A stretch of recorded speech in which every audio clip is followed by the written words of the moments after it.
Bronco fans and football fans everywhere. Welcome to Broncos Breakdown on the MHRT Network. This is a show that is everything Broncos and brought to you with emotion, passion, honesty, and of course, my comments, as well as yours in the chat. So bring it, ask your questions, make your statements. We will talk about it. I am your host, Bronco Bill.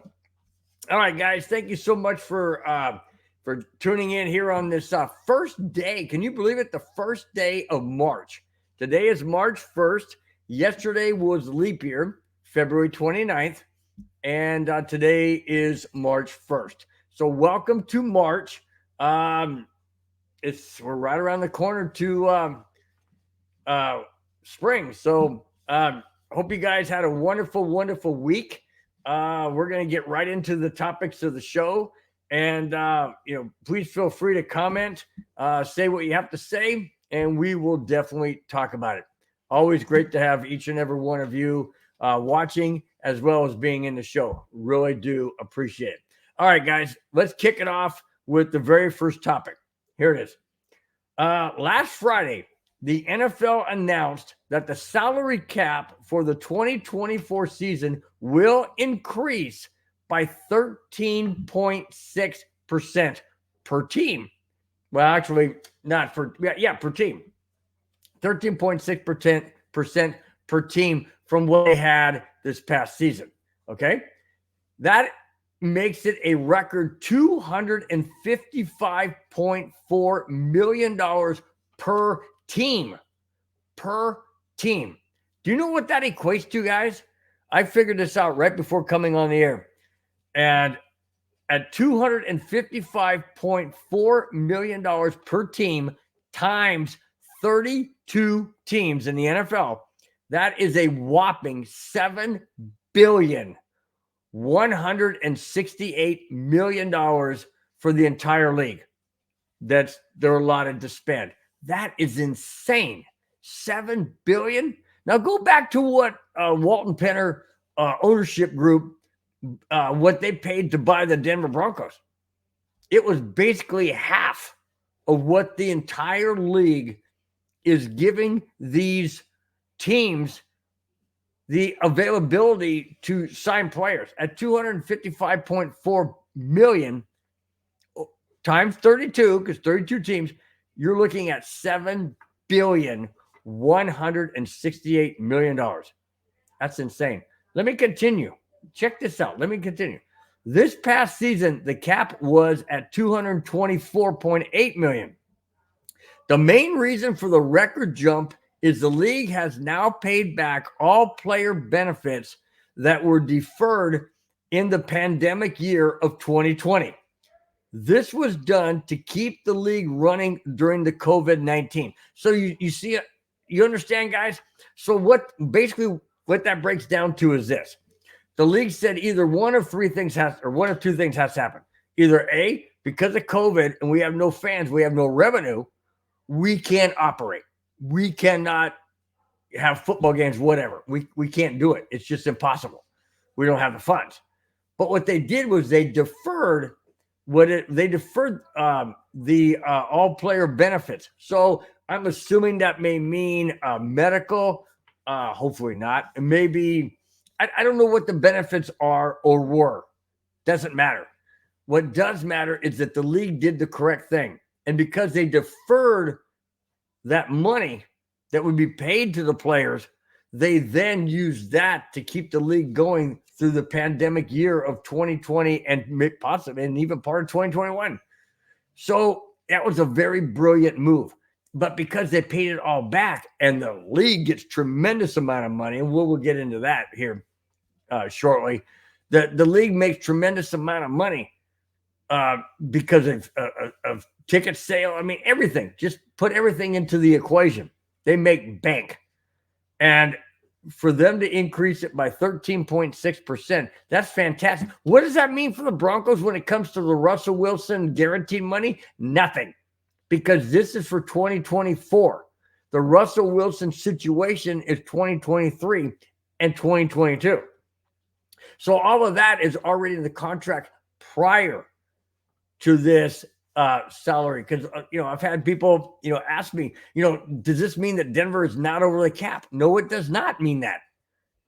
This is only going forward, starting 2024 season. Has nothing to do with 2021 or 2022. Nothing. Broncos are on the hook for that.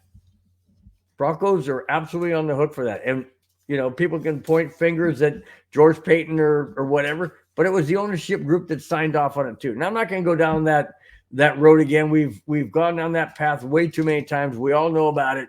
It's a done deal. Nothing can be done about it. But I thought that was fantastic that the cap is now raised, because that means going forward, the Broncos free agents, now they may be able to have funds where they can keep our key players. Okay. We have some key players that are free agents. We want to be able to keep those guys. Okay. And with this salary cap increase, that's a great, great possibility. Speaking of free agents, although Patrick Surtain's not a free agent, but he does have a 5th-year option coming up. Let's get into that.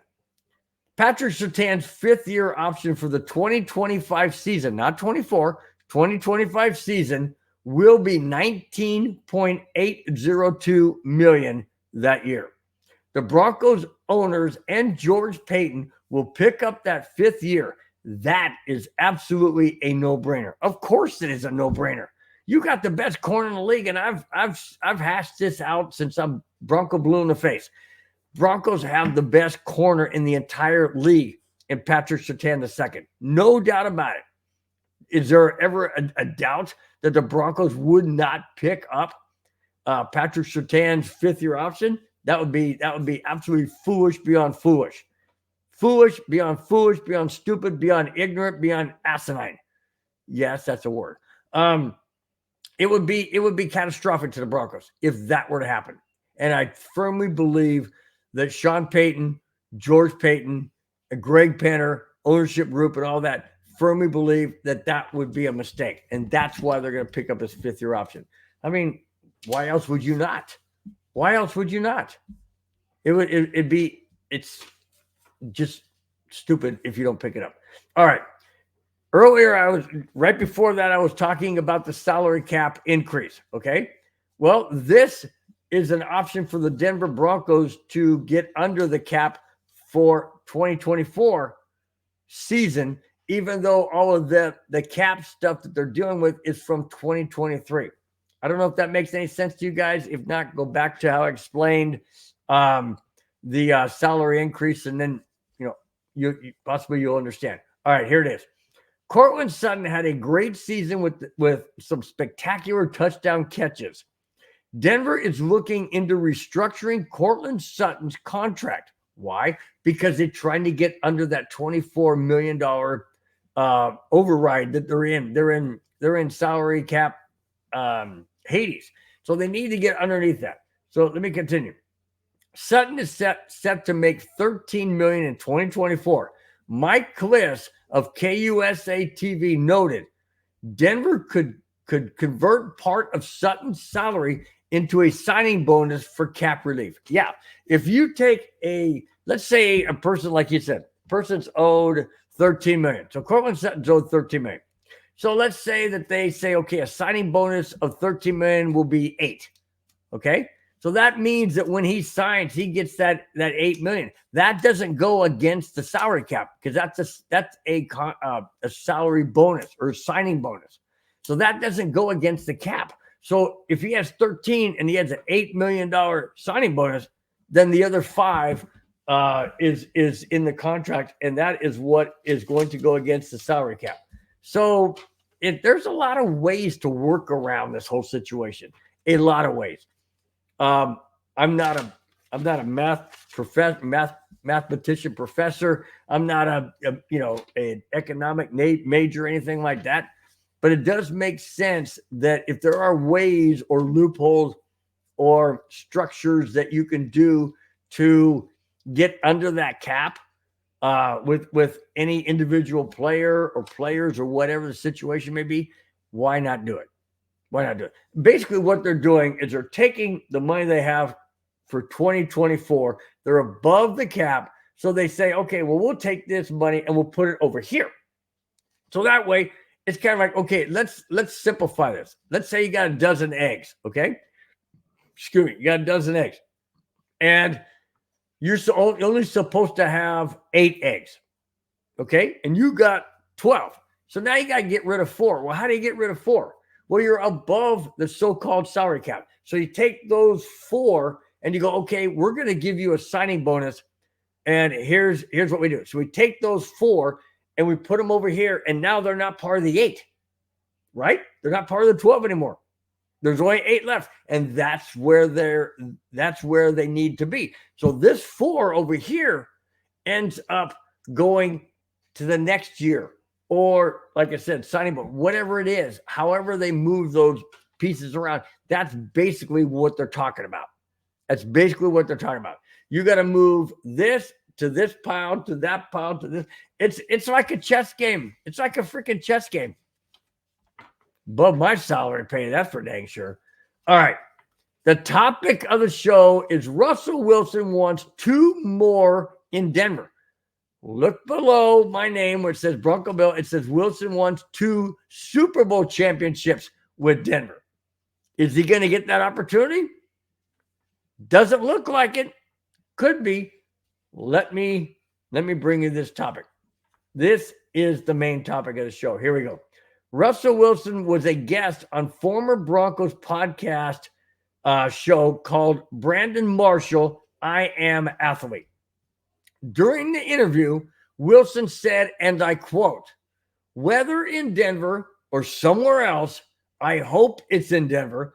I hope I get to finish there. I'm committed to Denver. I wanted to be there. I still want to be there," end quote. Okay? He's making a statement. He wants to be there.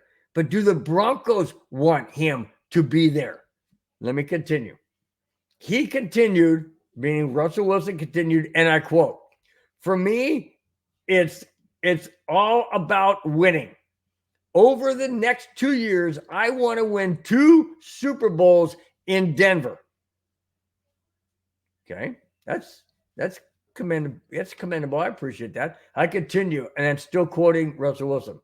"I want to feel the chill of that trophy again. I love this city and everything else, but here it comes. But you also want to be in a place that wants you as well." Wow. And I'm still quoting. Not this part, but holy smokes. So he comes out and says he wants to be in Denver. He wants to win 2 Super Bowls in Denver. And obviously, if he's only got 4 more years, I believe, or 3, he's got to win half of those or 2/3 of them. Is he going to be in Denver to do it? I don't know. Haven't heard anything. It's still hush, hush. It's still quiet. It's still silent at Dove Valley. Nothing has been said. I think they're looking for a trade partner. That's a whole nother story. Let me continue. Russell continues, and I'm still quoting, "The thing I want to do is win. That's all I care about," end quote. Let's go back to what he said a little bit earlier, okay? He said, and I'm quoting Russell Wilson, "I love this city and everything else, but you also want to be in a place that wants you as well," end quote. Wow. Did Russell Wilson just paint that final picture, the exclamation point at the end of the sentence? Did he just turn off the lights and shut the door in his last exit out of Dove Valley? All of these things crossed my mind.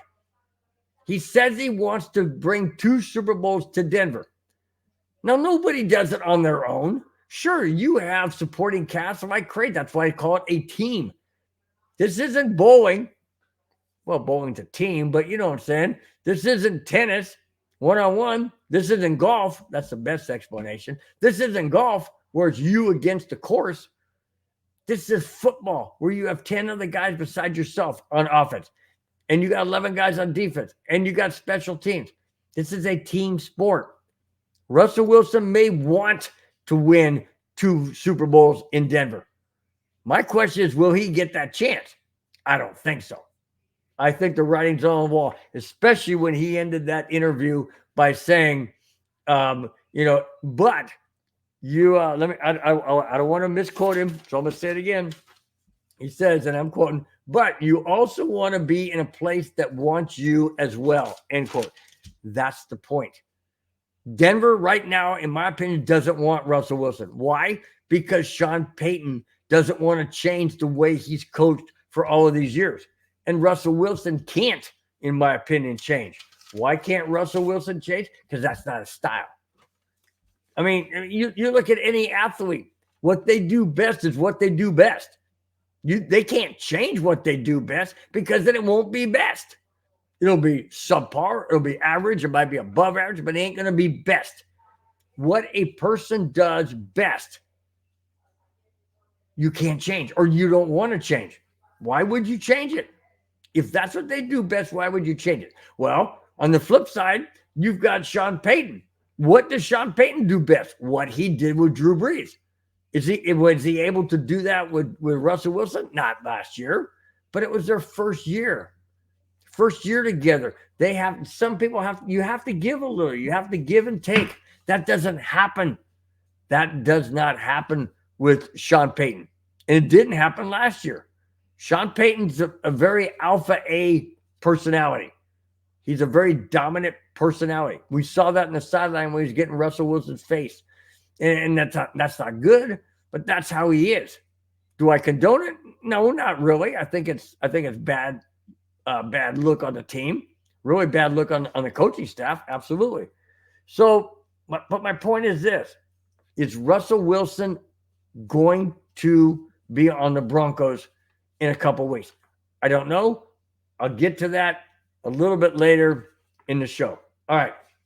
Speaking of Russell Wilson, if he's not on the Broncos, Steelers asking price for Russell Wilson. What do the Broncos want? Well, the Broncos want a trade.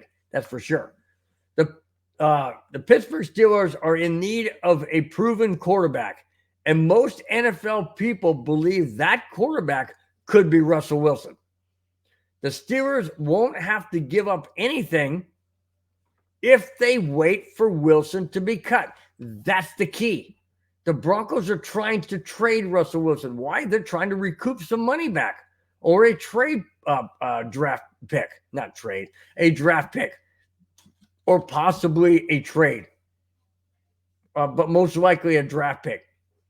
And so if that's the case, then Denver may be off the hook for some of that money, because now if you trade Russell Wilson, he's going to want more money, and then Denver will pay less. So in other words, if Denver owes Russell Wilson, I think it's 37 million, something like that, this upcoming year. And if, let's say, the Steelers and the Broncos make a trade, and the Steelers and Wilson come to an agreement, and let's say, I don't know, I'd throw an even number out there, probably nowhere near, but let's just say it was $10 million a year, $10 million for 1 year. Okay. Now you take that 37 million and now that 10 million comes off. So now Denver only owes him 27 million. That's why they want a trade, because if Denver releases him and cuts him, they're on the hook for the entire guaranteed money. And Russell Wilson being cut can go anywhere he wants, and he can even play for the minimum salary, whatever that is, because he's still going to be guaranteed the money from the Broncos of 37 million. So why would Pittsburgh be stupid enough to trade with Denver and then have Denver shrink some of that guaranteed money to Wilson because he's now being paid a portion of that by the Steelers? That would be astronomically stupid. That's why it hasn't happened yet, because everybody knows that the Broncos are either going to keep Wilson and pay him the 37 million, which they owe him anyways, or cut him and still have to pay the 37 million. It doesn't make any sense. That's why I've said don't freaking cut him. Keep him on the team. Draft a quarterback if that's what you're in love with. Do whatever you need to do. But if you cut him and he goes to a Steeler team, and let's say he signs for $5 million, okay, Denver is off the hook for $5 million out of that 37. Now it's down to 32. They're still paying him, and he could come back and bite him in the butt. I think we play the Steelers this year. I'm not sure. I haven't looked at the schedule. I would not be surprised if a situation arose where Russell Wilson was on another team and comes back and plays the Broncos and beats us. That would not surprise me one bit. One bit. Absolutely would not. And that's what I don't want. So my thought has always been this. If you're going to pay the guy anyways, why are you letting him walk? And people say, well, you know, Russell Wilson's all washed up and he can't work with Sean Payton and blah. Hey, hello? Didn't the Broncos go on a 5-game win streak? Oh, yeah. With Russell Wilson? Yes, they did. With Sean Payton, the head coach? Yes, they did. Explain that to me. And you're probably people have said to me many times, oh, well, that's because they beat Green Bay. Green Bay's nobody. That was one game. There was 4 others that the Broncos beat. 4 other games the Broncos beat that nobody gave the Broncos a chance to win. Okay? Throw out the Green Bay Packers game if you want. Although the Packers did go to the playoffs and they dang near beat the 49ers. So you can't say that the Packers were a wash because they weren't. They weren't taken lightly and they weren't considered a nobody. Then they beat the Chiefs. Then they beat the Vikings. Then they beat Cleveland. And then they beat Buffalo. Okay? Let me go back to that, guys. I know I'm rehashing last year, but it's a point I'm trying to freaking make. Okay? Listen to what I'm saying, guys. This is the point I'm trying to make. If the Broncos cut Russell Wilson, on what grounds? They don't want to pay him the $37 million injury thing or $35 million or whatever it is, injury thing. So freaking what? You're going to cut off your nose to spite your face? Why? Because you don't want to pay him that? But if he goes to another team and comes back to bite the Broncos in the butt, remember what I said. Russell Wilson was the quarterback that led the Broncos on that 5-game win streak. Okay, guys, go ahead and say it. Say it in the chat all you freaking want. Say it, say it, say it. It was the defense that did. Yes, the defense has to sometimes pick up the offense. Excuse me, guys. I'm getting wound up. I hit the microphone. Yes, the defense does sometimes have to bail out the offense, but the offense sometimes also has to bail out the defense. And yes, the defense got turnovers and they put the Broncos in key situations to get points. You still have to score those points, which they did with Russell Wilson at quarterback. Am I emphasizing enough that I want Russell Wilson back? Not necessarily, but I'm looking at it as a financial situation as well as a best fit situation. What I mean by best fit is this. Russell Wilson knows Sean Payton now. He knows the way Sean Payton wants to operate. He knows the offense. He knows the system. Give him another freaking year. Okay? Draft a quarterback, like I said. If you're in love with one, do it. I have no problem with that. But don't get rid of Russell Wilson, because if you do, you're going to leave the Broncos in Jared Stidham's hands. Seriously. When he started 2 games and lost 1, he's 500. Okay? And Russell Wilson was on a 5-game win streak. Now let me go back to those 5 games. Okay? Like I said, throw Green Bay out. Kansas City, we hadn't beaten them in 16 freaking games. 16 games. That's 8 seasons, guys. We hadn't beaten the Buffalo Bills on Monday night in Buffalo in like forever. The Cleveland Browns were an up-and-coming team last year. They were a solid team. And then we beat the Minnesota Vikings, who, at the time when we beat them, was on their own 5-game win streak. So you tell me, does Russell Wilson play in any of those games? He played in all 5. And the Broncos won all 5. Yes, the defense had a solid hand in it. Absolutely. But the offense did what they had to do to win. And sometimes they won it late against Cleveland, against Minnesota.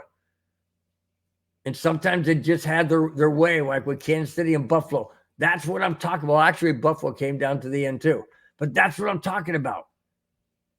Okay? Say what you want about Russell Wilson. Say you want the guy gone. Say you couldn't stand him this way, that way, or whatever. That doesn't matter.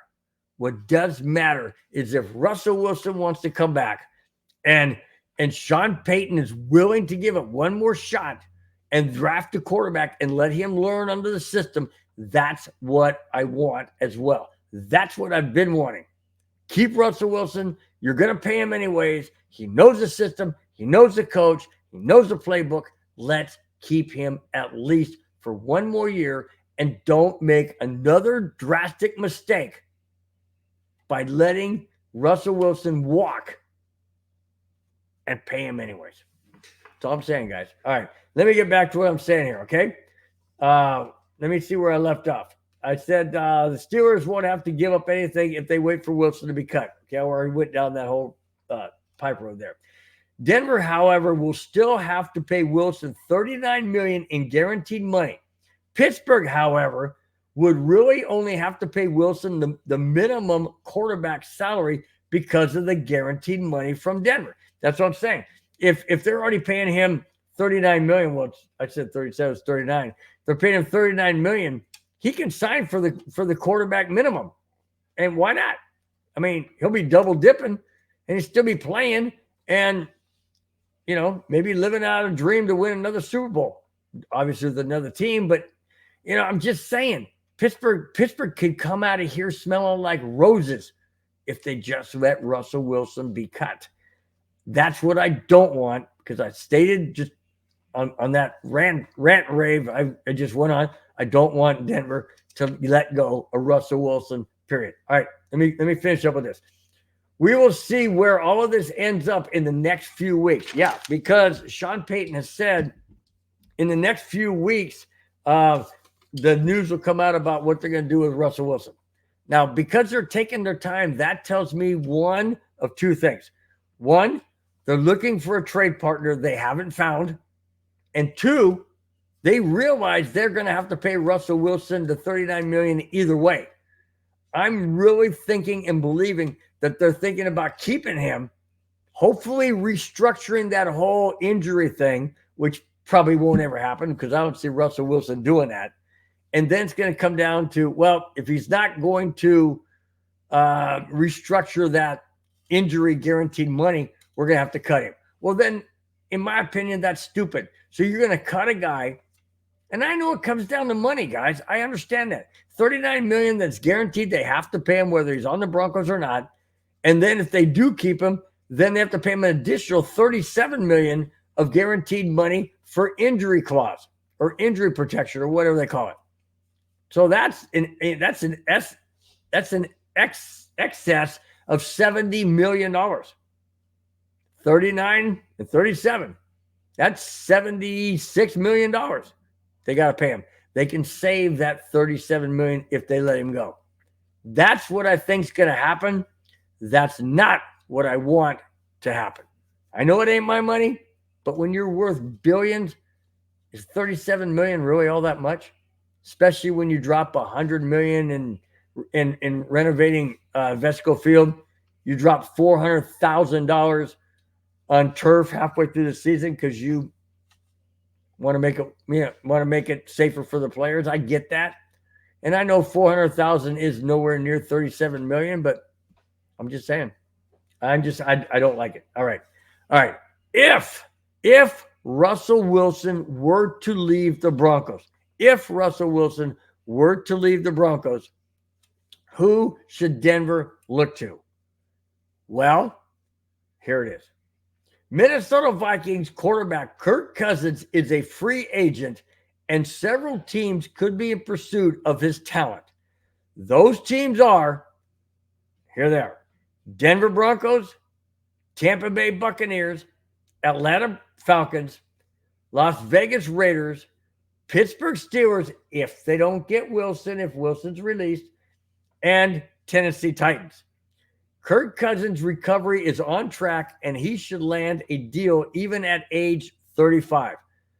somewhere he should end up. It is estimated in his salary projection is estimated in the mid 40 million per year. Wow. Now, in my opinion, Kirk Cousins of the teams, currently the Vikings, because they could re-sign him, but of the teams that are looking to get a quarterback, of the teams I mentioned, Denver, Tampa Bay, Atlanta, Las Vegas, Pittsburgh, and Tennessee, those teams, which one really has the best chance of making the playoffs and going deep in the playoffs, right? Is it Tampa Bay? Yeah, they've got a good solid team. Tampa Bay could Tampa Bay could definitely do that. Atlanta Falcons? No, I don't see Atlanta Falcons, not at all. Las Vegas Raiders? Nope, don't see that either. Pittsburgh Steelers? Nope, they were close last year. You know, they were right there, but they didn't really make a strong push. So I say no, not really. And Tennessee Titans, yeah, Tennessee Titans, I do see that. Now, I didn't mention Denver, did I? Why? Because of this. I think Denver has a really good chance of making the playoffs with a Kirk Cousins quarterback. Why? Because he fits into the Sean Payton type of mold. He's a pocket passer. He scrambles every now and then, but he mainly throws from the pocket, and he's very accurate. And a Cortland Sutton would totally benefit from a Kirk Cousins, as well as Jerry Jeudy if we keep him. So, yes, I firmly believe that Kirk Cousins would be a solid asset to the Denver Broncos. That said, he would also be a solid asset to Tampa Bay, who has a very good chance of making the playoffs and going deep, as well as the Tennessee Titans. Pittsburgh Steelers, well, let's say Russell Wilson goes there. So that's a done deal. So they're off the board. Vegas, I don't see Kirk Cousins going to Las Vegas. I really don't. I don't see that at all. Going to Atlanta, not a freaking chance in the world. Not a chance. Unless he gets an absolutely unbelievable contract that will pay him ridiculous amount of money, then yeah, he would go to a Vegas or Atlanta. No doubt about it. No doubt about it. But I don't see, in my opinion, I would love to see Kirk Cousins coming to Denver. Absolutely would love it. But at that $40+ million a year salary, no, I don't see that. He made an average of $31 million in Minnesota the last 3 seasons, or last 6 seasons they have, or 3. I don't know. Bobby, let me know if you're in the chat. Let me know how many years that Kirk Cousins has been on the Vikings. I think it was been there 6 years. I think his first contract was 3 years, and then they renewed it. Did another contract was 3 years, and the last one was an estimated in around $31 million a year for Kirk Cousins. Okay, so is 40 million plus out of reach for Kirk Cousins? Not at all. Problem is, does Denver Broncos have that type of availability to land a Kirk Cousins with that type of salary per year? I don't think so. They're already 27 over the cap, or 24 over the cap, and I just don't see any way, shape, or form that the Broncos could land a Kirk Cousins. I would love it. Maybe they can defer some money if it's available. Maybe Kirk Cousins wants to come to Denver. I really believe, though, the Minnesota Vikings are going to pony up. They're going to do whatever they can to keep a Kirk Cousins in their fold, because they don't want him going to another team and coming back and burning them. That's exactly what I said about Russell Wilson. And Kirk Cousins, yeah, I would love to see the Minnesota Vikings win a Super Bowl with Kirk Cousins. I know, guys, I'm a Bronco fan. I get it. NFC team, favorite NFC team, Minnesota Vikings. Okay? Everybody just understand that out there. I'm a huge Bronco fan, 100% through and through, but the Vikings are very, very close. 1B. That's my NFC team. And I would love my dream. I've mentioned this before. My dream Super Bowl should have been 1998 when the Denver Broncos played the Atlanta Falcons. It should have been the Denver Broncos and the Minnesota Vikings. that would have been my dream Super Bowl, and it still is. All right, let's go to the chat. Batting leadoff is Mohammed Badri. He said, Bill, I said, what's up, Mohammed? Nice to have you in the chat, my friend, as always. Mohammed also says, I just want a young quarterback. I'm getting into that. I'm getting into that very, very soon, Mohammed. And I got some good stuff about that too. I would like to have your opinion and see what you think about it, and others as well in the chat. Let me know what you think about it. But before we get to those topics, let me bring you, that's right, guys, the jackass of the week.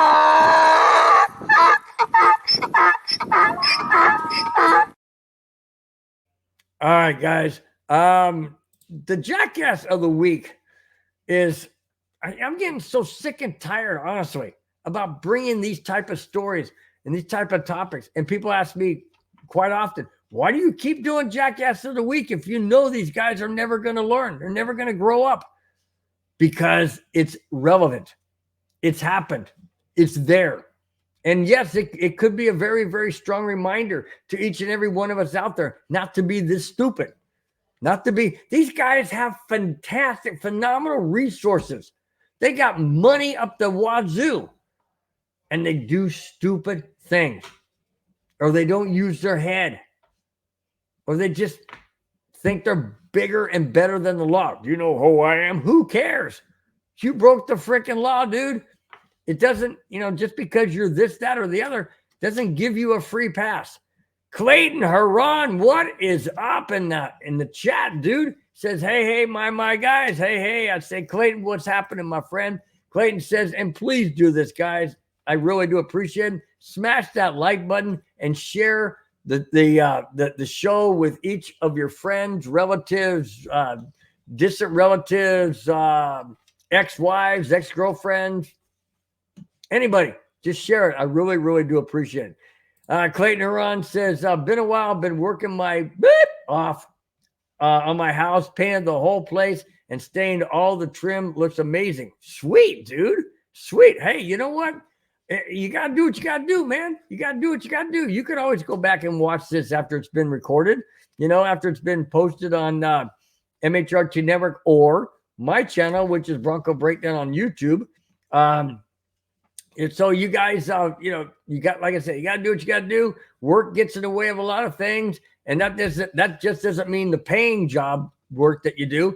It means the work around the house or whatever you're doing. So, hey, Clayton, just really do appreciate you being in the chat as always. And, thanks again so much for your support. Clayton says, what do you think, Bill? Quarterback finally, and who? I'm going to get into that. Mohammed Badri brought up a similar question or topic. So, yes, I will get into that. I promise. Right now, we are in the jackass of the week. So let's get right to it. And here it is. Richard Sherman, former Seattle Seahawk, was arrested last Saturday in Kings County, Washington State, on driving under the influence. Come on, guys. Can't you pick up the phone and call an Uber, call a Lyft, call a taxi, call a limo? I mean, you got the money. You got a limo. Hey, if you got a limo and you got a limo driver, or you have contacts or whatever, why don't you pick up the freaking phone? Call them. Why are you doing things like this? But it gets worse. Let me continue. Sherman was arrested at 4:51 p.m. Yeah, right. 4:51 a.m. In the report, the state trooper said around 2 a.m., Sherman was seen speeding and going 79 miles an hour in a 60 mile per hour zone. Yeah, that'll get you stopped. All right. Sherman said when asked, has he been drinking? He replied, and I quote, I had 2 margaritas. Okay. 2 margaritas. This tall, or the big round one that's about this big. Doesn't say. I had 2. I had 2 drinks. I just had 2 drinks. Well, I had the big monster drink, but it's only 2. Come on, man. Use your head. All right, I continue. He refused a breathalyzer test. Okay, well, that's a hint right there that he knows he's going to blow beyond 1.8 or excuse me, 1.8, 0.08. No doubt, if you're refusing a breathalyzer, you are guilty. And I know people say, well, that doesn't necessarily mean he's guilty. Hey, you know what? I've been stopped many times. Well, I should say many times, not that much. But I've been stopped several times when I was late teens, early 20s, when I was driving. Some for speeding, some for illegal right turn, like on a red light, when the sign said no right turn, all that kind of stuff. Anyways, not one time did I ever get stopped for no reason. No reason. I never refused. A cop said, step outside. Okay, I didn't do anything wrong. If I was guilty of something, yeah, I'd be going, oh, man, this guy's doing. No. You become nervous. You become. If they says I need to look in your trunk. No, I don't think you need to. See, if you're hiding something, that's where the problem starts. And when Richard Sherman refused a breathalyzer test, that signaled to me he didn't want that done. Why? Because he knows he would blow 0.08 or higher. Let me continue. The troopers observed signs of him being under the influence. No kidding. Sherman has been arrested for DUI before in 2021 and placed under court supervision for 2 years. Oh, so we're in 2024. So let's see. The statute of limitations runs out in 2023 because he got arrested in 2021 and was under court supervision for 2 years. Okay. Well, that ran out last year, 2023. Guess what? It's a whole new year. Stupid. Why are you going down that same stupid path? Why? Haven't you learned your lesson? I mean, seriously, use your freaking head. Now, there's times that, I go out, after work on a Saturday or something, some of the guys I work with say, hey, man, let's go in here and have a beer or something. Okay, I'll have a beer, But I don't sit there and just go crazy nuts. No, I just have one. I'm sitting there for an hour and a half, eating food, whatever, and enjoying the company with the guys I work with, have a beer and then come home. But if a cop were to pull me over, I'd tell him straight up, I had one. You want to do a breathalyzer? Fine, let's go. I have no problem with that because I know I'm not guilty of anything. You see what I'm saying, guys? It's not like you don't do what these guys are doing. You just don't. And that's what I don't understand is what these guys are doing. And they continually do it.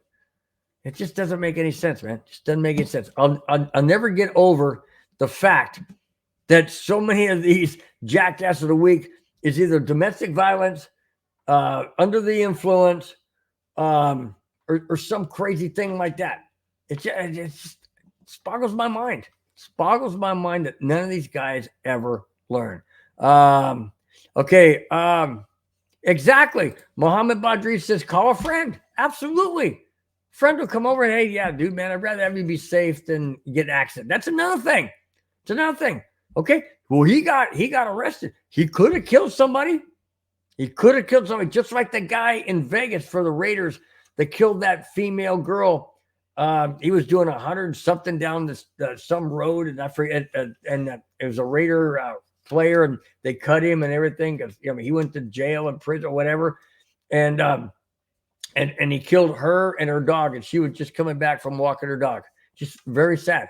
Very, very sad. That happens. And innocent people's lives are destroyed. They're totally destroyed. Call a friend. Call a cab. Call an Uber. Call a bus. Whatever you got to do. Don't get behind the freaking wheel, guys. How many freaking times do we have to say this? It just never ends. I don't get it. All right.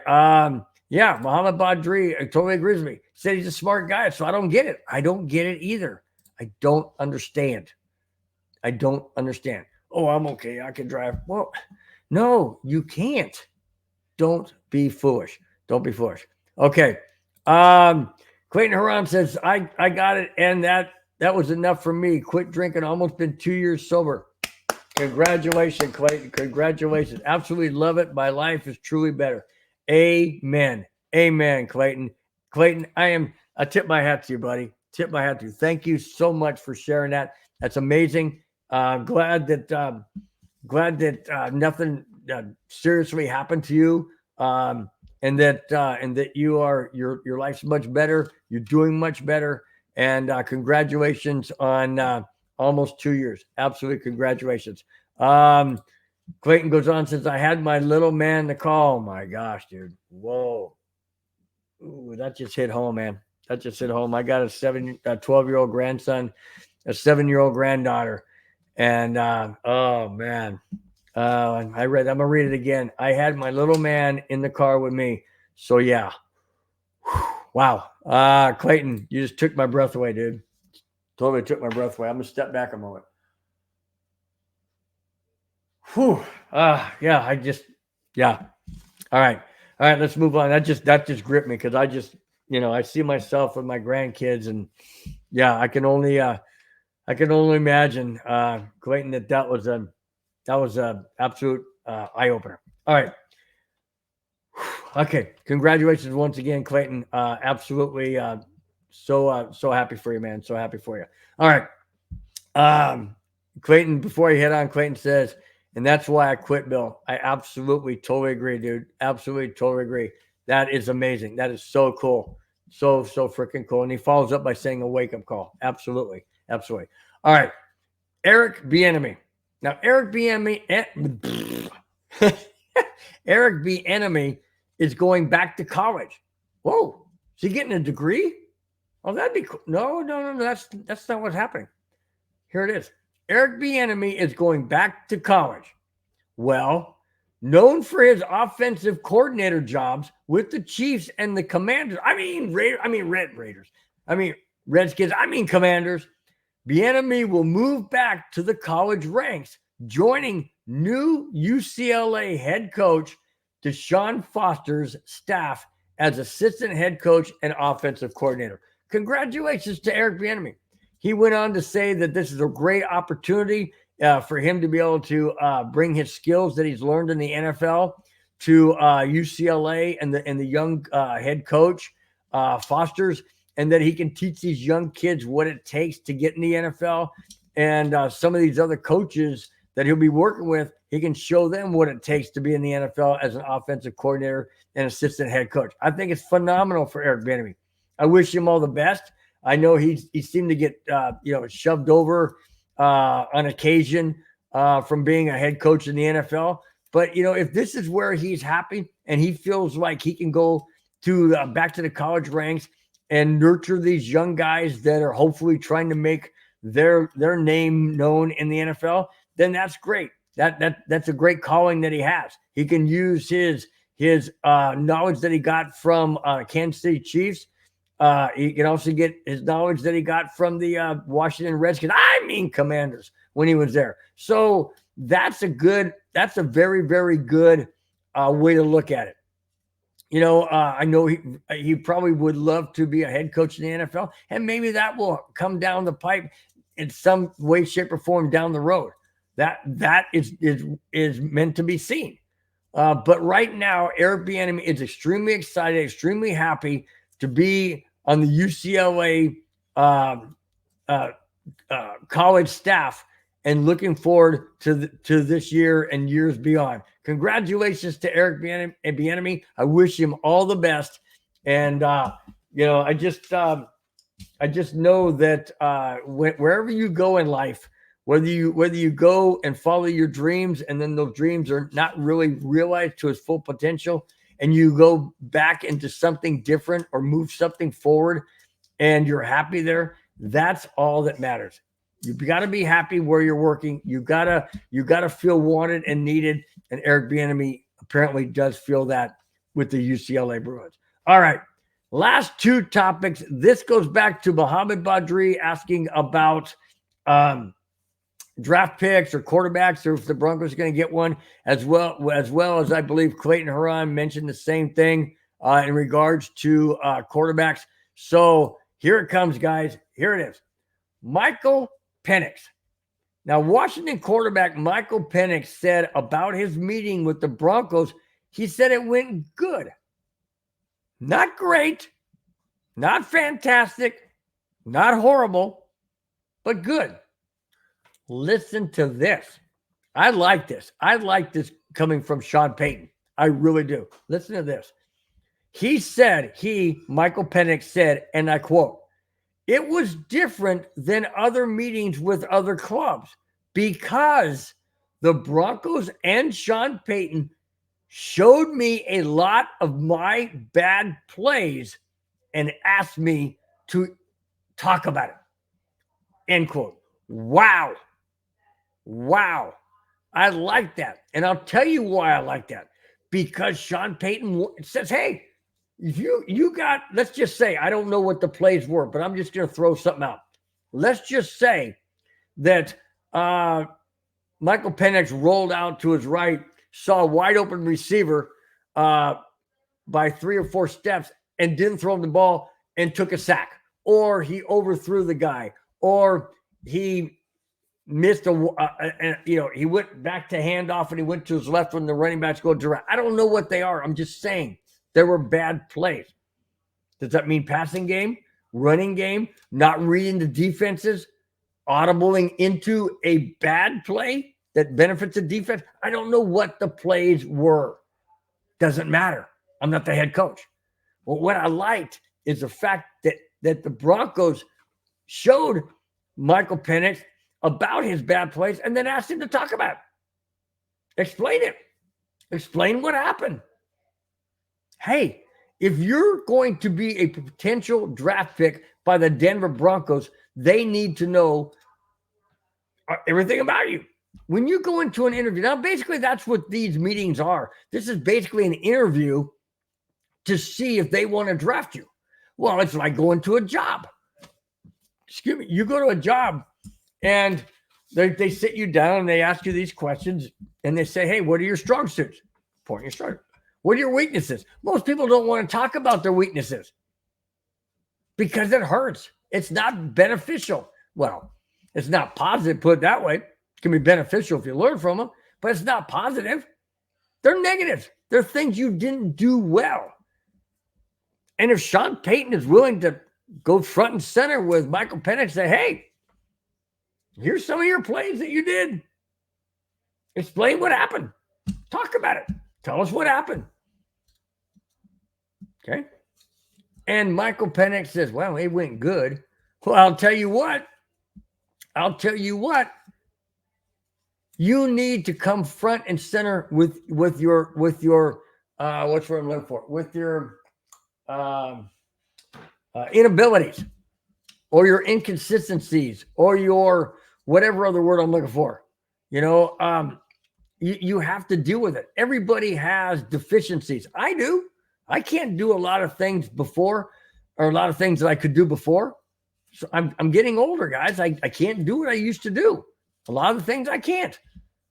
And when I was able to do those things, a lot of times I made mistakes. We all do.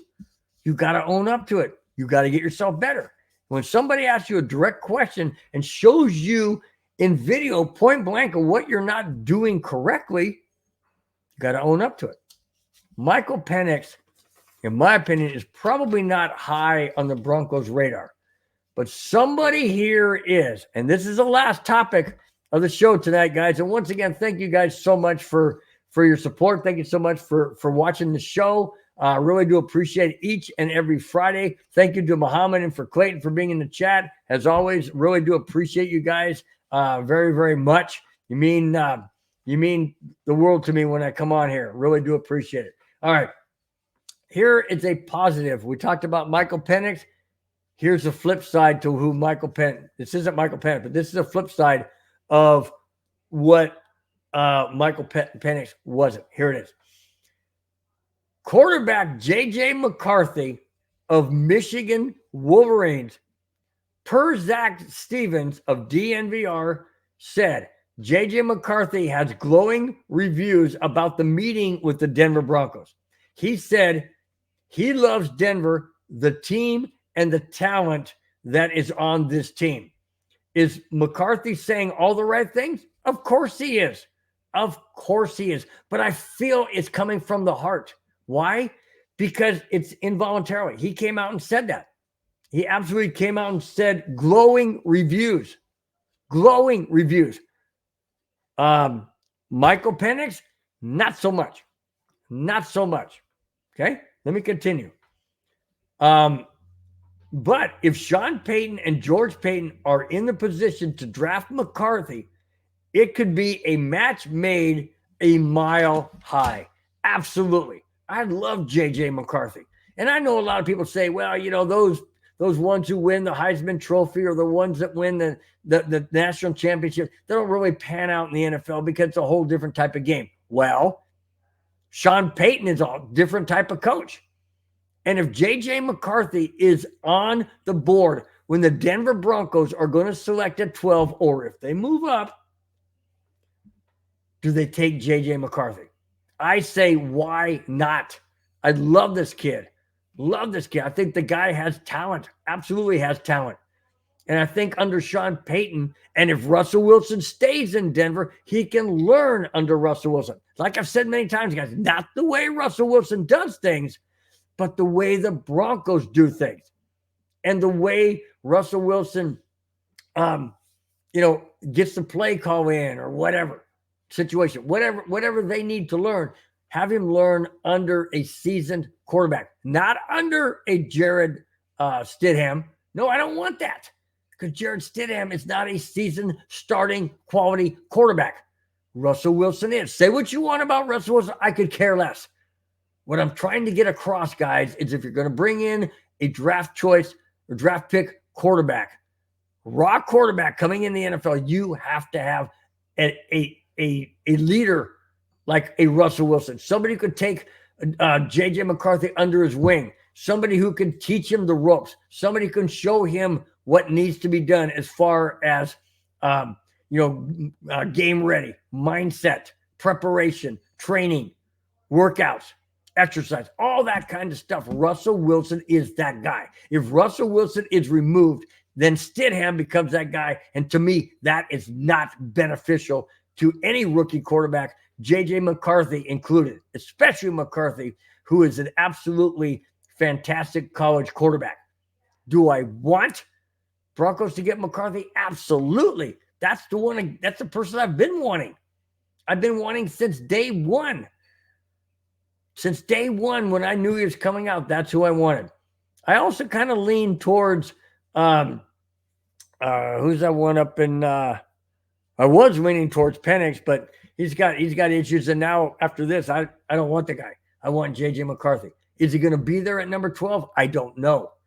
That scares me to death, because if he's not, then we're probably not going to draft a quarterback in the first round, and we'll drop down to second or third or whatever. And now you're just taking your chances.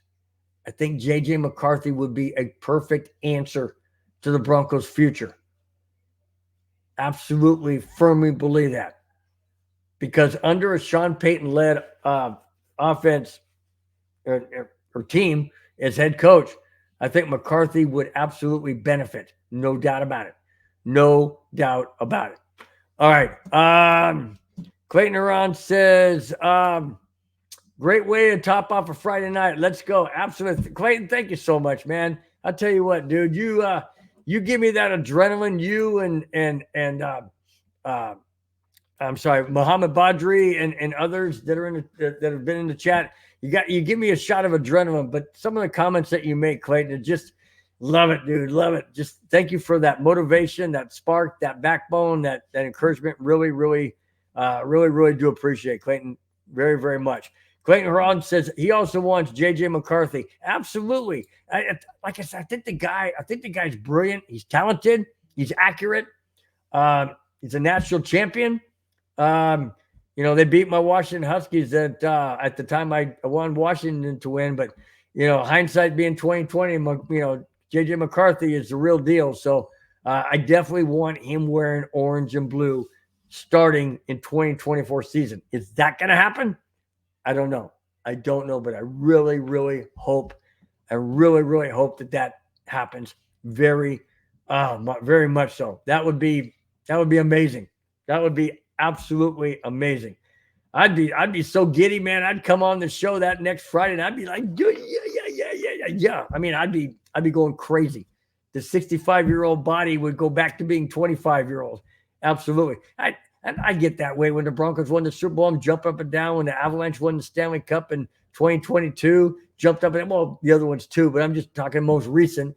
I jump up and down, go crazy. And when the Chicago Cubs broke their 108-year drought and won the World Series in 2016, oh my gosh, guys, I cried.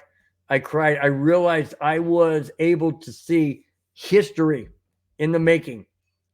I mean, history, 108 years of fruition, 108 years of not making it back to the World Series, let alone winning it.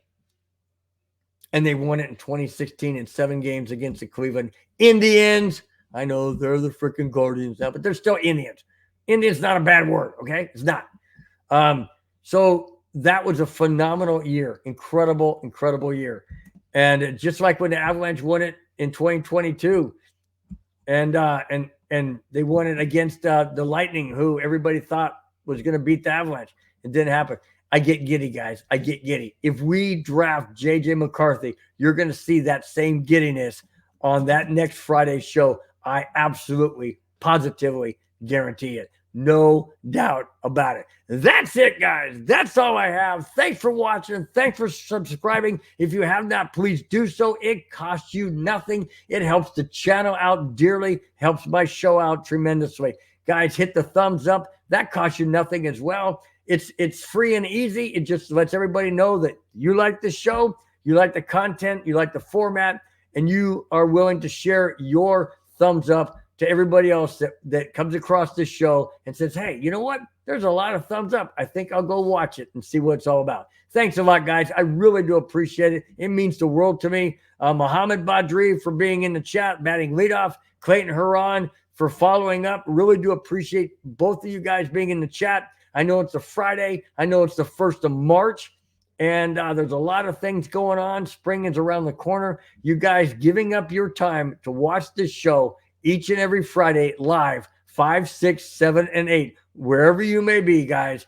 I really greatly appreciate it. For those of you who are you can't watch it live, you can always watch it when it's posted right after the show. It's posted on YouTube, Facebook, Twitter, as well as my channel, Broncos Breakdown, on YouTube. Thank you guys so much each and every week for being here. You are the best. You are the backbone of this Broncos Breakdown show, and I owe you guys tremendously. Thanks again, guys. Have a wonderful weekend. We will talk to you next Friday. Till then, take care. Bye-bye. Fast lane when I pass in the street, bag of money in the passenger seat. Simcoe's been asking for me on the road from the west to the east. Way up, I might never come down, cause the coast's racking up the flame out. So high, I might never come down, so what, this is my lifestyle.